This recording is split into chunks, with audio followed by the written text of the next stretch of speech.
Welcome back.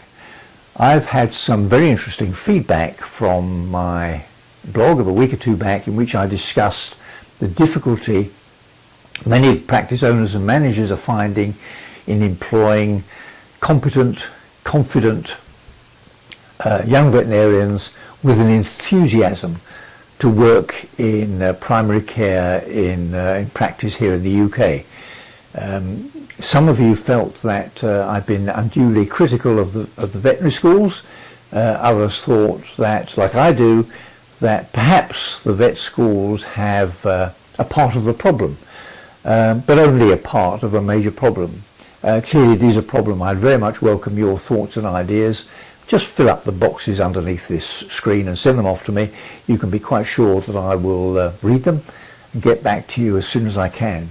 Today I want to talk about another current problem, and it relates to the initiatives by the Royal College of Veterinary Surgeons and the Society of Practicing Veterinary Surgeons to do with well-being and happiness, particularly in young graduates, and to encourage practice owners and managers to be more aware of the problem which is having an impact on their employees and doing everything that they can to involve them in the practice, to support them, to give them encouragement and to develop feelings of well-being.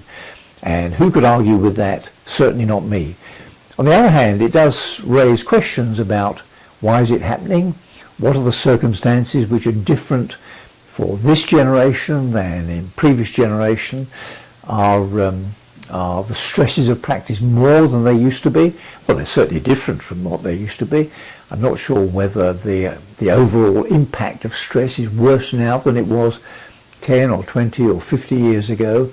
I simply don't know the answer to that. I do know that as a culture we seem to be obsessed nowadays with the need to find happiness and to be aware of well-being. If you search on Google or search for happiness on Google, comes up with something like 75 million links. Search for books and articles about happiness and well-being on Amazon comes up with something like 40,000 publications. I spoke recently about, in one of the Veterinary Business video show episodes, I think 205, where I've been looking at a TED.com presentation from somebody who was talking about feelings of well-being and happiness, and she came up with 4 pillars.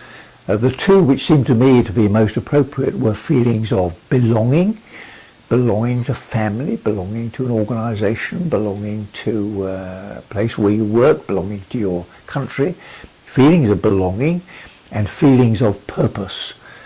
And in my life I think I've been extremely lucky to have been involved. I felt that I belonged to all sorts of family and private and professional organisations, and I don't think that I've ever lost my sense of purpose in life. And I think too that the great advantage of those of us who have worked or been involved in veterinary practice over the years are that a veterinary practice involving a small team of individuals with a common purpose is the very best place to develop feelings of belonging on the one hand and of common objectives, common purpose on the other. What do you think? See you next time.